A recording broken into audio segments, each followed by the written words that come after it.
One-year-old Howard Hughes faced criminal charges after deputies say they attacked two teenage boys who were driving through their Lake Forest neighborhood in Sanford Tuesday night. Right here, buddy. Right here. Tell me what you were doing. This cell phone video of the confrontation was recorded by 16-year-old Jermaine Jones, who had been driving the white Mercedes. He had a 15-year-old passenger, and according to the teens, they were headed to a friend's house to spend the night when the two men yelled at them for speeding. After the teens turned the car around to leave the area, they say the men forced them to stop and attacked. Burning out racing through my neighborhood. Burning. Not to. I'm not in your face.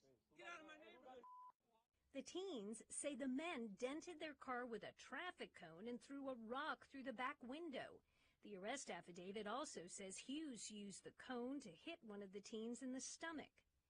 Jones's parents told WESH 2 News over the phone, while their son admits he was speeding, the men had no right to attack. They could have simply called the police. They could have done anything, but the audacity of them to think that they could just do what they wanted to do because it's their neighborhood is what they said. Get out of my neighborhood. Jones's parents have obtained an attorney and want the men to face more serious charges. I personally was appalled and disgusted. I cannot believe that in 20 grown men would treat a child this way. I really couldn't believe it. And this was all because of the color of his skin. In Seminole County, Amanda Dukes reporting, WESH 2 News.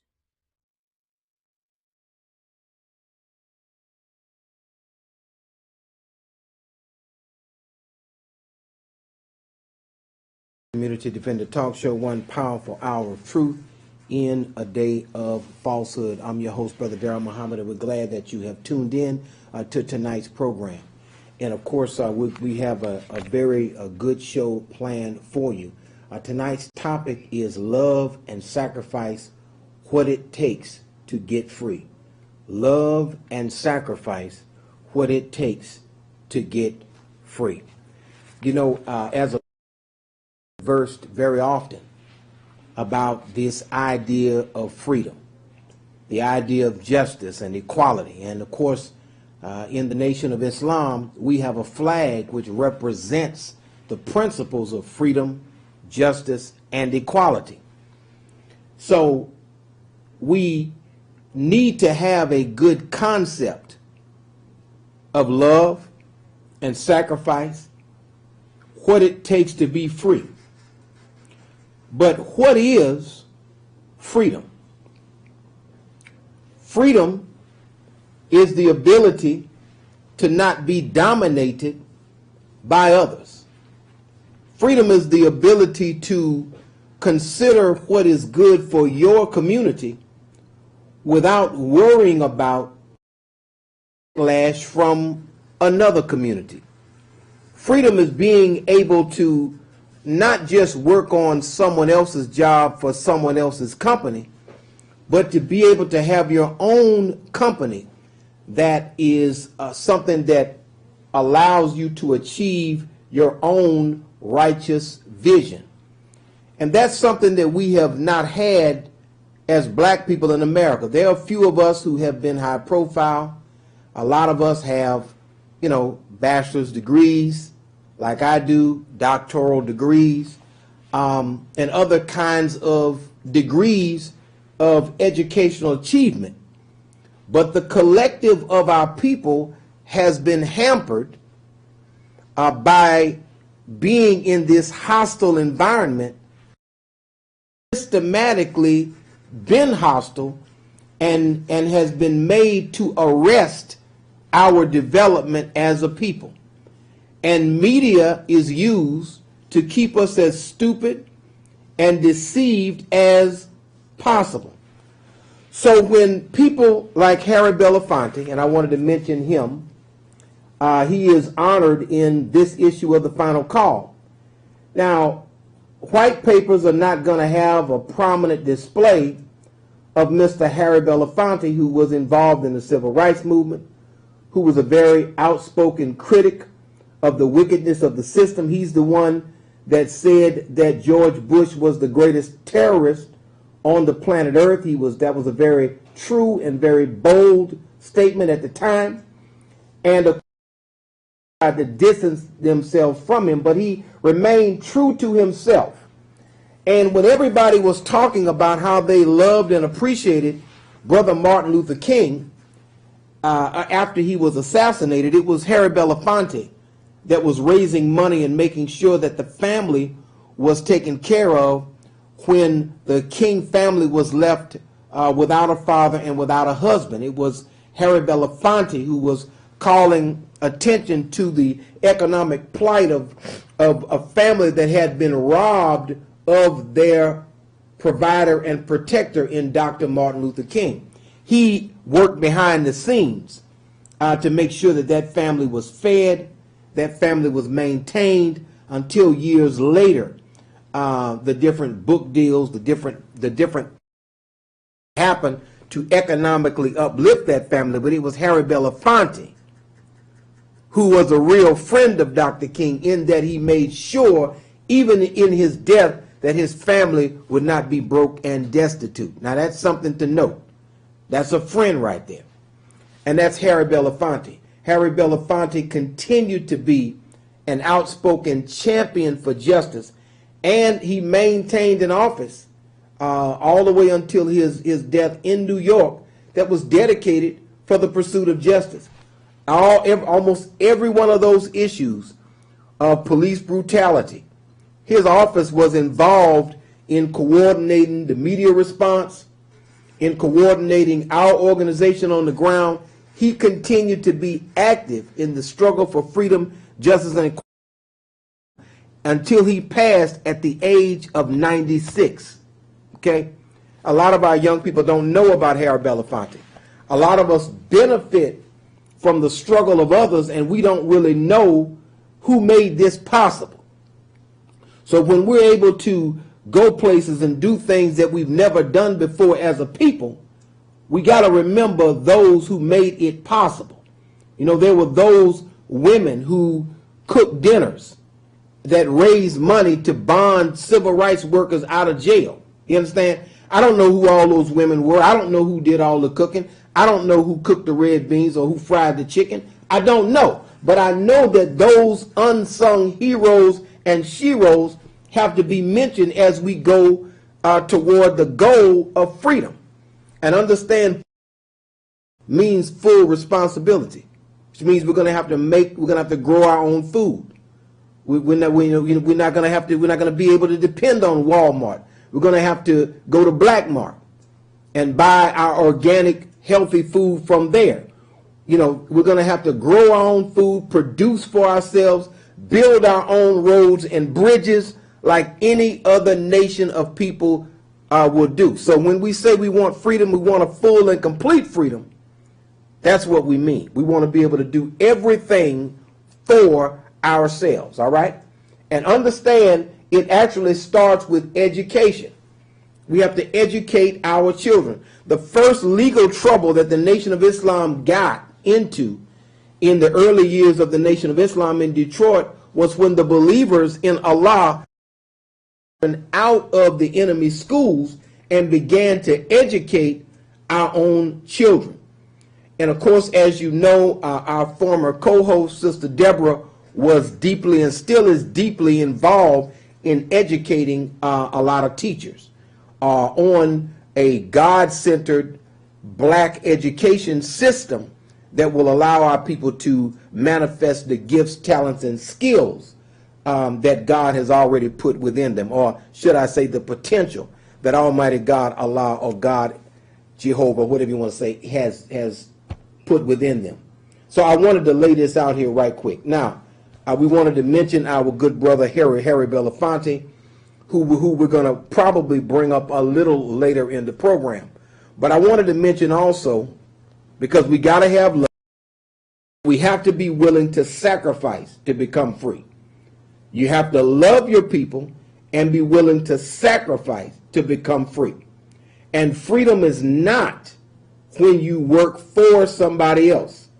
Freedom is when you work in your own nation for your own community for its own objectives. Freedom is not the ability to go to Iraq and Afghanistan and fight to get oil for white ExxonMobil. That's not freedom. You may feel good about it, but you went and armed robbed a nation to take their oil. And now ExxonMobil has to give the Iraqi people their budget each and every year. So they told you it was about weapons of mass destruction, but it was armed robbery for oil. Do not have control of their oil, and a lot of our black people died so that Caucasian powerful people could steal Iraqi people's oil. Well, that ain't freedom. That's not inclusion. That's being used for a wicked purpose. All right, understand that. Now, moving along, I wanted to come to where we need to get to, and that is that the Honorable Louis Farrakhan is going to make 90 years old. The man in the back of the screen, he's going to be making 90 years old May the 11th. And while our beautiful brother got a lot of accolades on his departure, on his death, we have a saying that we believe in the Nation of Islam, giving you your flowers and your honor while you live. You know, but Dr. Martin Luther King had a 56% disapproval rating among black people at the time of his assassination. Malcolm X had a 65% disapproval rating at the time of his assassination. They became more popular after their deaths than they ever were in life. Let me break it down to you. And Dr. Martin Luther King was forbidden to speak. After he spoke out against the Vietnam War, he was forbidden to speak in almost all black churches. Let's not play like everybody was down with King or down with Malcolm or down with the Honorable Elijah Muhammad when they were here. No, they. And in most cases, when a man is here standing up for you, you and I do not appreciate that man or those people. And it can start right here in your own community. The principle of love and appreciation for those who make a sacrifice, it applies here locally in the South Louisiana area, because there are fighters, freedom fighters, fighting for you and I every day that are at every protest. Like, you will see them on the front lines. You will see them donating to bond somebody out of jail who was falsely accused that you never even know about. You understand? They know that the struggle for justice is something that they want to do. And even though they might not be on television or in front of a camera, the work of helping our people to goes on and on and on. And like I said, unsung heroes as well as sheroes. But now this man, the Honorable Louis Farrakhan, who has been on the battlefield for 68 years, 68 years, serving longer than any other black leader in the capacity of leadership ever. Understand this, on the battlefield, surviving numerous attempts on his life to medically assassinate him, to get his plane to run into a mountain, governments plotting his assassination in a proxy basis, so that the American government could have plausible deniability. We're talking about a man who has plotted on numerous of times to take his life, yet he will not back down, nor will he bow down. See, that's the kind of leadership that you need, all right? You need the kind of leadership that is uncompromising on what the interests of our people actually are, right? And understand, as the Honorable Louis Farrakhan has said, Moses was not an integrationist. Whenever there was a slave master-slave relationship, God has never been in favor of integrating the slave with the slave master.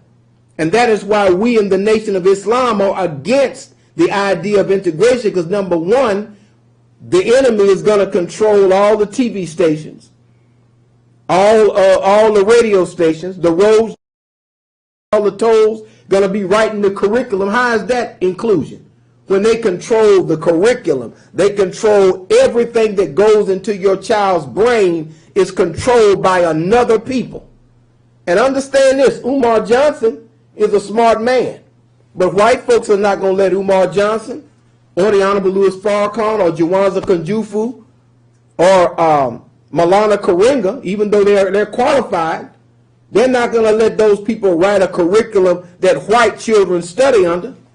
So why should we be satisfied with our children getting a watered-down version of the history of who they are as a people? And it is the Honorable Minister Louis Farrakhan who told us that we must get our own and do for self. And that is why under his several schools in several cities are being operated as we speak. Independent schools with their own separate curriculum, producing giants each and every day. You understand? Under his leadership, this kind of thing is happening. But I wanted to run this clip of the Honorable Louis Farrakhan. It's going to be a nice, slim, young-looking Farrakhan at Howard University in 1984. This is that vintage material that you definitely need to check out. Go ahead, Brother Director.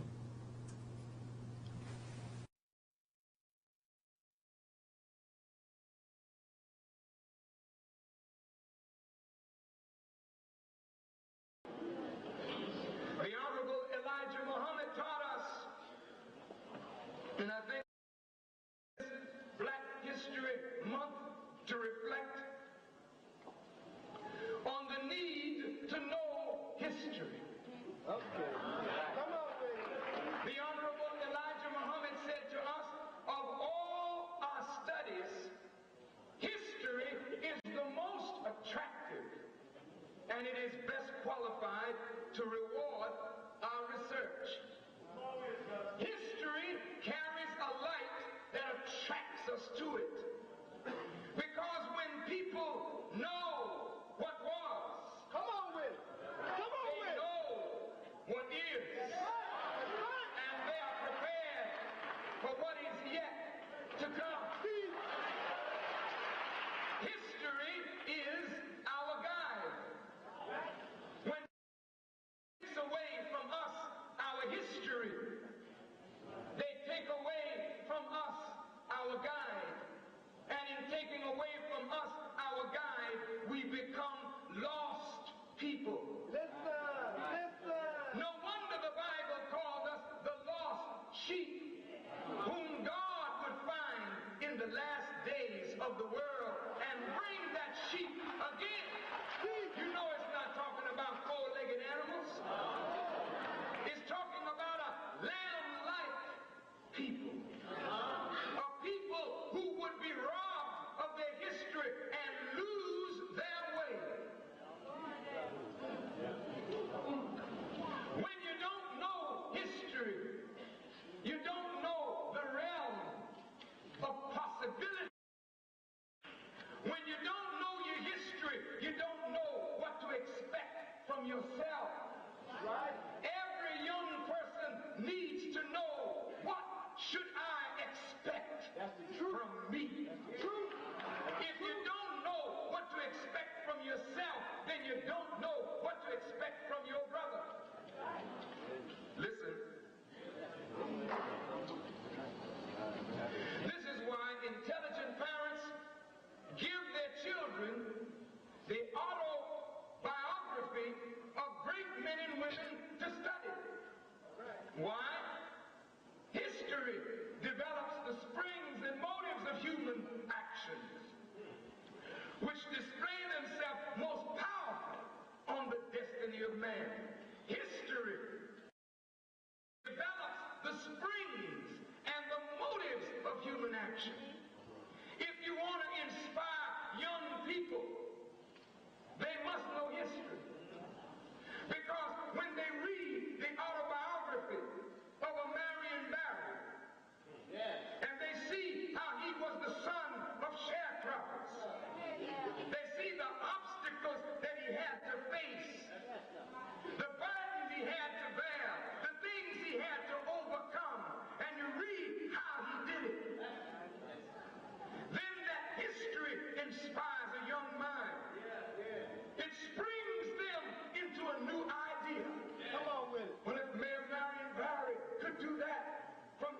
position, I can step on his shoulder and reach new heights. Of your history, you're robbed of the level of possibility for yourself. And if you don't know what to expect from yourself, then you begin to lose hope in yourself, and you begin to inordinately glorify others.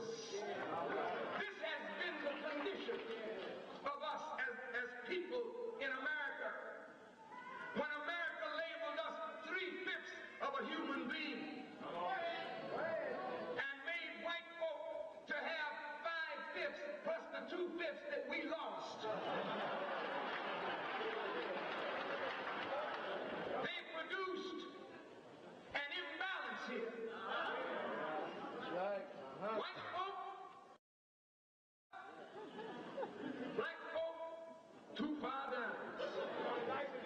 When you take away from us our history, then we know not what to expect from ourselves, so we look to the one who is in the superior position, and we take that one as our guide. And suppose that one is not fit. Come on with it.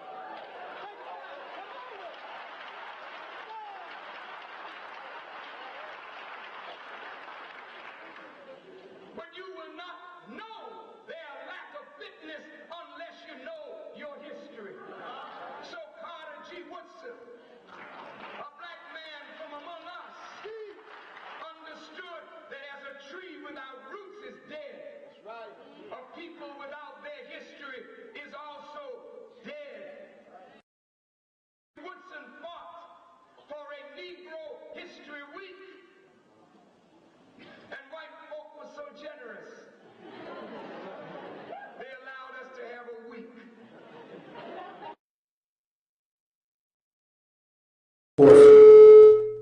And of course, there you have it, the Honorable Louis Farrakhan doing the job of laying a few principles out about history. Now, I wanted to mention this before we go into that, because as you know, black history or any mentioning of black contributions to the society is being frowned upon, and there's a movement by the white supremacist racists to erase us really and put us in this innocuous position as it relates to history. Now, unfortunately, these laws are passing. Unfortunately, the idea of true black history is being undermined. Now, the solution to that is not really to beg white folks who do not have a history of fairness on the earth. Okay? There's no history where fair treatment of all people, regardless of creed or class or color, we've never had that in the West under Western society, which is a euphemism for white folks. If we've never had that, then the thing to do is to do what? Separate your children. Take responsibility, because part of being free is being responsible. Take the responsibility for your children and what they learn, and educate them yourself in as much as you can. Always relate and give your children a root in themselves as black people. And give books like The Miseducation of the Negro to your children. Give books like Message to the Black Man to your children. Slavery by Another Name to your children. How Europe Underdeveloped Africa to your children. These are just a few basic titles. And then there's another one called Medical Apartheid that deals with how we were mistreated and used as guinea pigs in the American system, right? And then there's another book called The African Origins of Ancient Rome, which says that all that the Romans did technologically to develop, they got it from some black folks who were African people. See, when you give your children books like that to read, you understand, and for them to develop on, they shouldn't know about Plato and Aristotle and don't know about Marcus Garvey, don't know about the Most Honorable Elijah Muhammad, don't know about the Million Man March, but they know only about what white folks want them to learn about. You understand? So my thing of it is that, look, this is not about because they're white or hating somebody because they're black. But if you're a black person, shouldn't you control the curriculum of your children? I'm not advocating that we control the curriculum of white children or Chinese children or any other children, but I do believe that black people should determine the books that our children read, the textbooks, who the authors are, the material that's in it. We should be the ones who control that, not people outside of the black community. Because white folks control what white folks learn, and there's nothing wrong with that. I think that's smart. We need to do the same thing, and this is the kind of leadership that the Honorable Louis Farrakhan has provided and still provides over the years. Go ahead, caller. You're on the air with the community. How you doing, brother? I'm doing pretty well. How about yourself, sir? Okay. I just want to say, man, that you really know what you're talking about. You really have a great, a grasp of all these issues. Because when I was going to school, it was like the early 70s, and this is when white people was taking their kids out of the public schools and putting them in private schools. Mm-hmm. This is when the good teachers was leaving and going to other schools that were predominantly white. Mm-hmm. And right. The kids that was highly miseducated. We didn't learn. We had the worst books. We had the worst curriculum. We didn't learn near as much as we should have learned. And I didn't realize how bad it was until I got out of high school and then went to college and realized, hey, I don't know how to do algebra. Hey, I don't know how to do science. Because it was passing us. It was passing us on D's. The lowest of the low. It was like, that's what he was telling us kids, because I was like the first generation of kids to go to school. My mom and dad, because of segregation and everything, they was never able to go to school. So we thought we was getting the best education that we could have gotten, but no, because white folks had a master plan. We can't stop these blacks from going to school, but we don't have educating the white. Well, the thing is, I went to school, and thank you, caller, for those observations. I went to school in a and what they would call an integrated environment in Orleans and Jefferson parishes in the New Orleans area. And what they would do is, through testing, they had 3 different levels, and they would separate you off by putting you in different classes.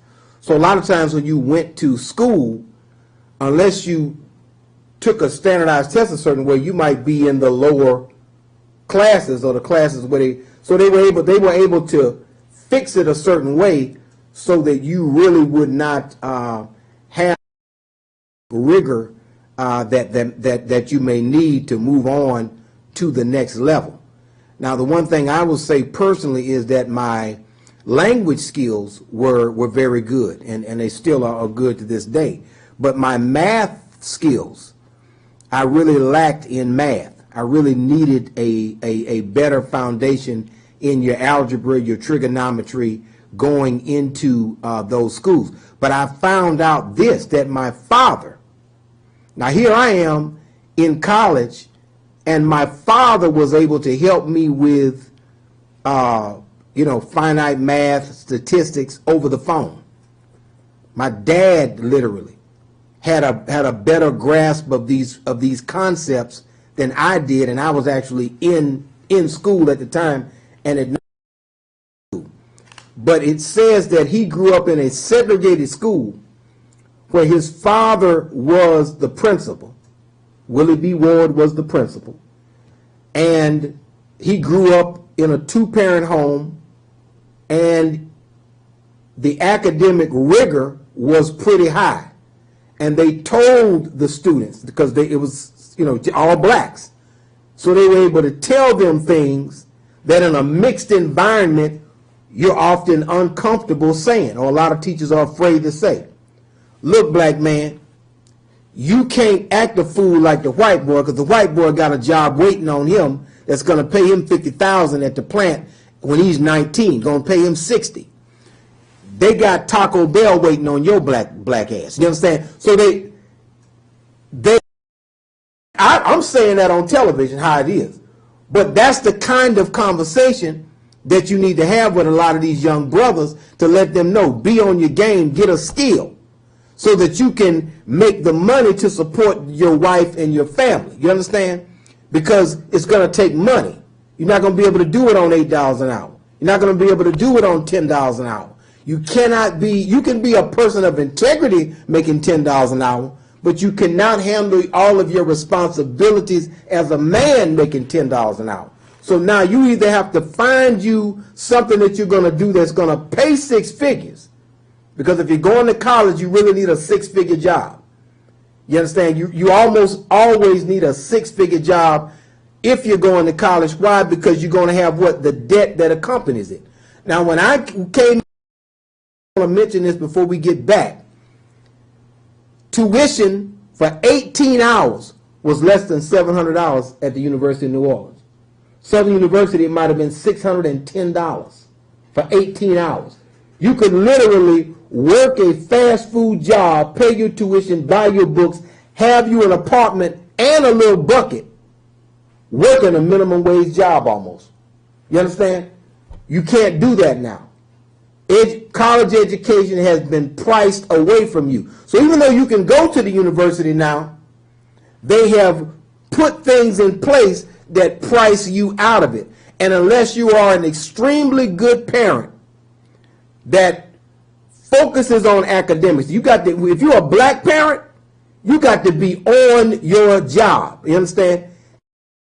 I was crazy for 20 years. They said this bald-head fool is crazy. No. Now they know because they're successful, right? I got a daughter that's going to be graduating law school in 2 weeks. You understand?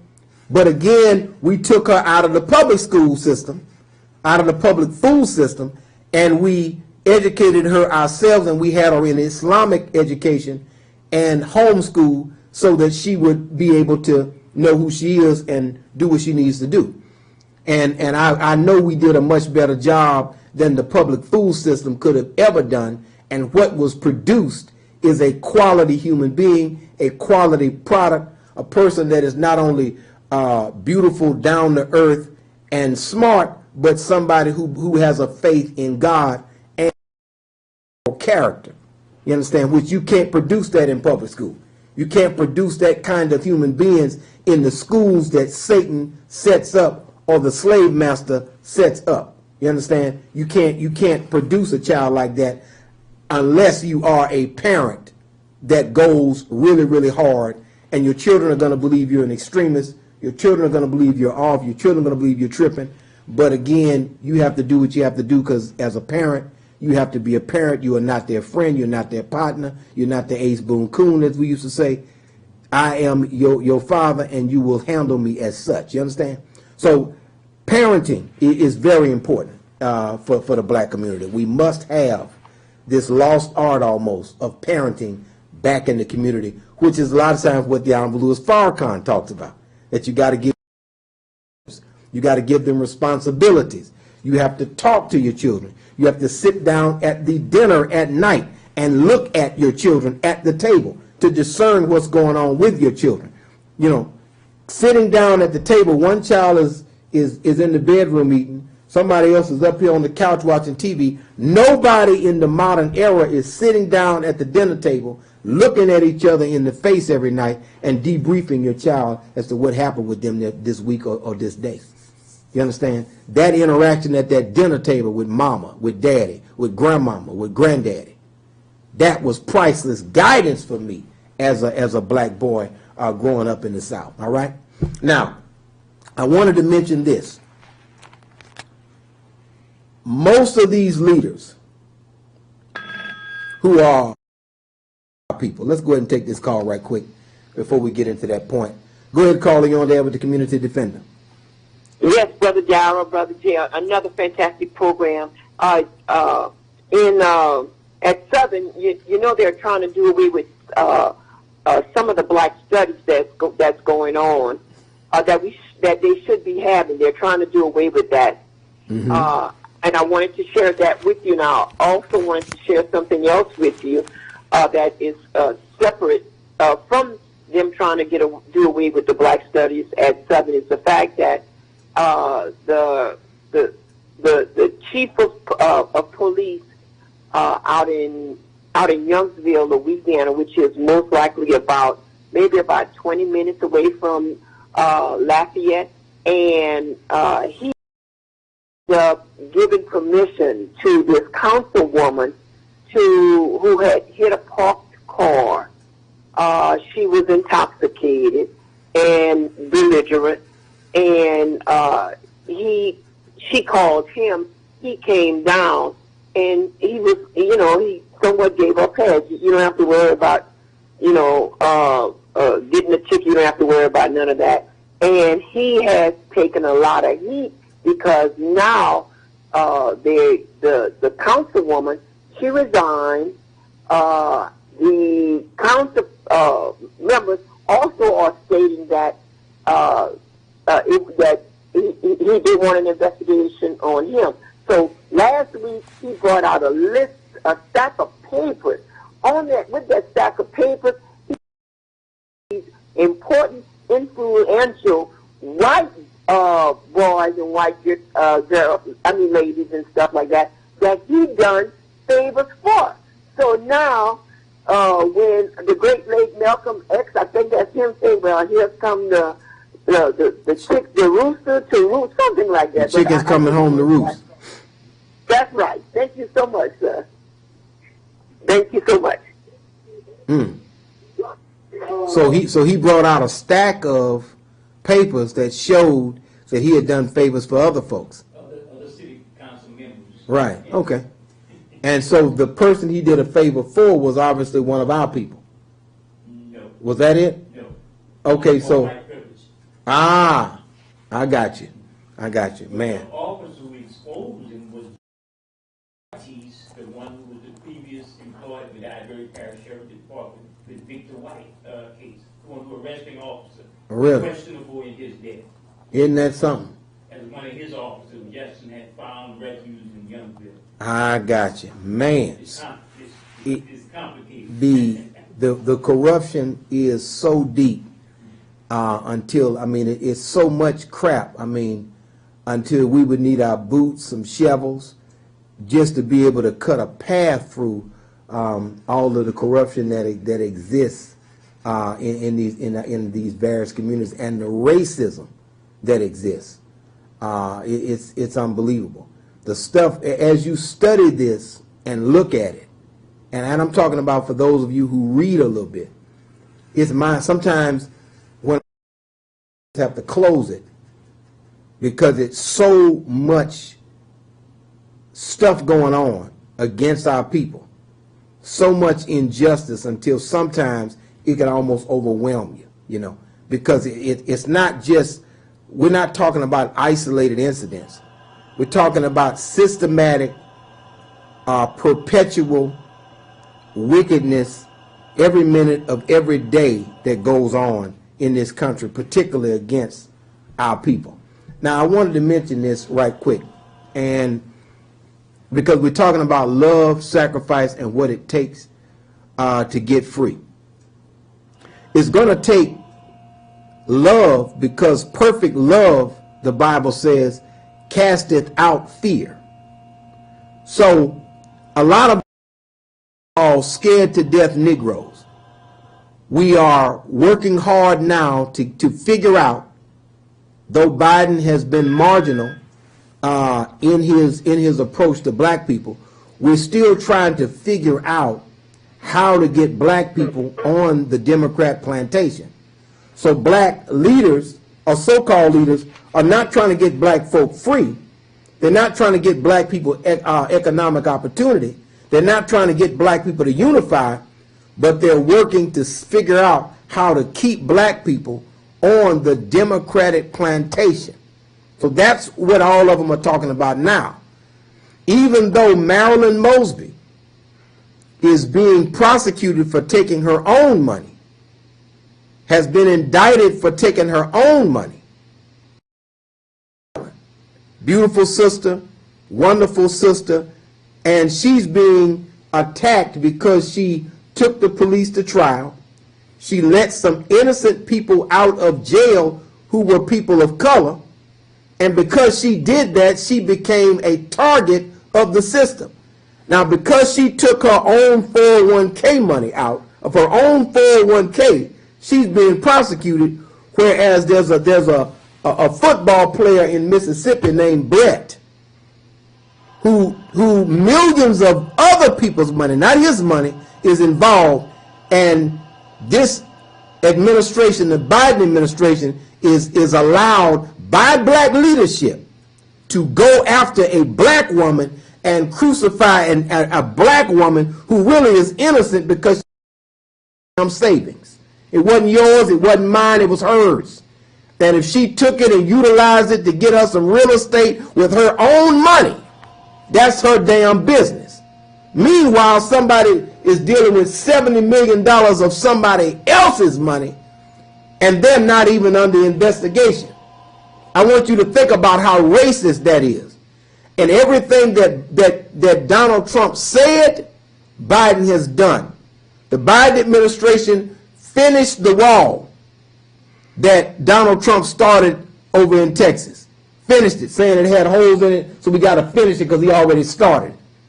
Remember what Donald Trump said. He said we need less people from Haiti and more people from Norway to come to the country. A racist statement, wouldn't you agree, Brother Director? What Biden did.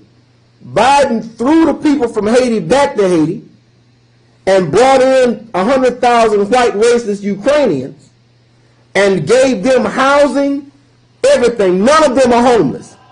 Now white and black veterans are under the bridge, but these Ukrainians were able to come into the country and get housing, get placed. Some of them are working on job placement right now. They're in English classes. They're being totally funded. So what Donald Trump said that was racist is what the Biden administration did that was racist.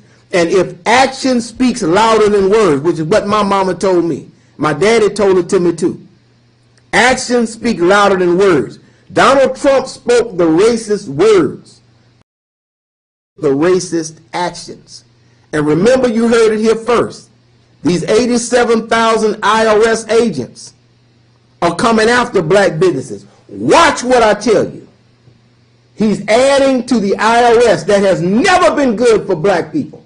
They are now advertising where you can make up to $95,000 a year for you to be an IRS agent that carries a gun and wears a Kevlar vest, and you can use lethal force. They're raiding people. You understand? They're about to get the army of the IRS on you. So not only do we have to worry about the CIA, the FBI, the local PD, now it's going to be the IRS coming in to confiscate and take away what you have lawfully earned. I'm telling you, Joe Biden is the biggest setups of the black people in America that you've ever seen.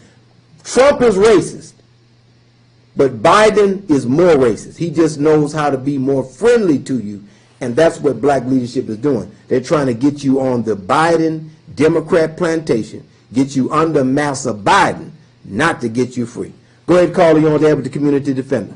Yeah, and Brother Darrell, you talk about injustice. Now check this out. Right now, they're protesting, I believe, in New York City because this white Marine had choked out put a chokehold on a black homeless black man that was on a subway. Right. And the racist media is they making the black man, blaming the black man, making him the victim. Always do. That's par for the course with the media is racist. I don't care if it's liberal or conservative. It's all anti-black, which is why we have advocated people to purchase and go to the Final Call website to purchase Final Call newspapers, use black media outlets and alternative media sources. You got the African Diaspora Channel with Brother Philip Scott, excellent source of news and information, excellent source of black commentary. You understand? And you got local activists right here that are always on the internet. You need alternative sources other than the sources of media by the enemy. Go ahead, Bill Carlin. Yeah, and this white man, he's not in jail. He's walking around free. Walking around free. Now, when a white person shoots at us and we shoot back at him, we go to jail until they find out what happened, until they roll the tape back for 2 weeks and then decide, well, we can't charge them with anything, so we'll let them out. This is what we experience in America each and every day. But this white boy is walking around free. And he ain't the only one. There was a white man in Arkansas who had a business meeting at his house. There was a black sales manager whose sales were down. The man shot him at the dinner table and killed him. It was about 2 weeks before they arrested him. He shot him because his sales went down. You understand? Right there in a place called Ward, Arkansas. Okay, one of many things that occur with this. It's not working. The melting pot thing is not working for black folks as a collective. It's not. A few of y'all may have a little something. I may have a few stacks in the bank, but it's not working for the majority of our people. You understand? It's not working. It's not working for our families. It's not working for our children. It's not working for anybody. All right. Now I wanted to deal with this issue because we're not going to wait until the Honorable Louis Farrakhan is gone to honor him. We're not going to wait until after the fact to say we were with him after the media does something or what have you. We're going to say right now that freedom, justice, and equality is what the Honorable Louis Farrakhan has worked for.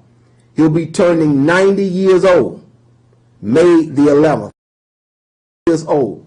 68 years of leadership. 68 years. I want you to think about that kind of a track record. All of the assassination attempts. His house was firebombed. You understand? They tried to kill him in the 50s. You understand? They have been after this man all this time, and yet he still stands firm and strong on his conviction that our people must be set free. Must be set free. And he is not a made leader by the slave master's children. He gets his support directly from our people. He does not depend on corporate America. He's not trying to buy ads from the Democrat Party. He is a 100% free man by Almighty God Allah's grace. All right. He is the only leader in the history of black America to reach a 70% approval rating among black people. Every other leader, no matter how good they have been, have had a disapproval rating that was at least slightly more than their approval rating. We have really never appreciated anybody. And so on social media today, I had a Facebook friend, I really can't call him a friend, maybe a Facebook acquaintance, who said that Minister Farrakhan should retire. He need to go somewhere. He's old. And I said to the brother, you obviously don't know the sacrifice, because truth never gets old. And when your mother or your father is elderly, throw them away because they're elderly, you seek their counsel and you take care of that person. I said the Honorable Louis Farrakhan is a divine man of God. Men of God don't retire. But he has put younger people out front to run the day-to-day operation and continue the mission. But his guidance, his wisdom, we still feed from that wisdom. We are still looking to that leadership. And heads of state to this day are still calling his phone for counsel because the man is filled and possessed with wisdom and love for black people like nobody else has that love. He's willing to die if necessary. Has been willing to die since he stood up in the 50s. He's been willing to die for the salvation and elevation of, for the freedom of our people. You're talking about a man who called for 1 million men and nearly 2 million men showed up. You're talking about a man who started the Gang Truce movement, which has saved thousands of lives. You're talking about a man whose group, the Nation of Islam, is literally having conflict resolution centers in every major city where they're brokering peace and keeping the murder rate from getting even higher than it would be. You understand? You're talking about a man who is how the young people say, he's about that life. You understand? This man he practices what he preaches, and he works for the unity of our people. But scared to death people often denounce a brave man. In other words, cowards will go before the media, somebody with courage. And that's what a lot of these Negro imps have done over the years. But Farrakhan, even though that has occurred, has continued to show these people love. And whenever they call him, he's there. Even with this Jewish controversy that he's been in for over 30 years. This Jewish controversy started in '84 when he was attempting to help Reverend Jesse Jackson, when his office was attacked and bombed and raided, and he was attacked by Jews. That's how the controversy started that he's in now. It started because he was trying to help another black man fulfill the dream of being president. And he provided soldiers that would protect his life 24 hours a day. Jesse Jackson was under death threat, and who guarded his house and guarded his family to make sure that everybody was safe and secure. That's the Honorable Louis Farrakhan. That's real leadership. Now I wanted to lay this out there. I don't know how much time we have left. 3 minutes. 4 minutes. This is what we're going to do, family. May 11th, I want y'all to understand that this man has been on the battlefield for our people. You understand? And he is a man of God in the highest sense of the word. He is the best follower of Muhammad. He is the best follower of Jesus. He is the best black revolutionary that is on scene today. You understand? He is that one. And rather than be envious or questioning the moral rectitude of such a great man or his thoughts or ideas, just understands that all the other thoughts and all the other ideas have not solved the problem. And the Nation of Islam has laid out a template. We do grow our own food, and we're healthier than the average person in America. We do things we educate our own children, and our children are smarter than the average children in America. Why? Because the ideas that the Honorable Louis Farrakhan has put out actually work. All that other stuff, all these social programs, they don't work. But the word of God coming from the Honorable Louis Farrakhan, which he got from the most honorable Elijah Muhammad, actually work, actually produce results, actually can make peace in the community. Build our family structure back the way we need it so that we'll produce a better people in the future. We're going to be free. And we're going to be free on that word that our brother and friend, the Honorable Louis Farrakhan, puts out here. May 11th, he turns 90 years old. We're going to honor him. He has reached heights in black people that no other leader before him have reached. No other leader ever had a 70% approval rating among his own people in the hit. Even as good as Marcus Garvey was, as good as all these, W.E.B. Du Bois, all of them. Nobody ever achieved that among black people other than the Honorable Minister Louis Farrakhan. I just wanted to lay that out there. How many more minutes we have? All right. Well, look, I want you to come on back next time. We want you to heighten among our people, share a good book, share a good word with your children, and remember to be a parent, not a friend to your children, because the best friend of a child is a parent that is a parent. May God bless all of you as your brother greets you in peace. Assalamu alaikum, and we look forward to seeing you again soon here at the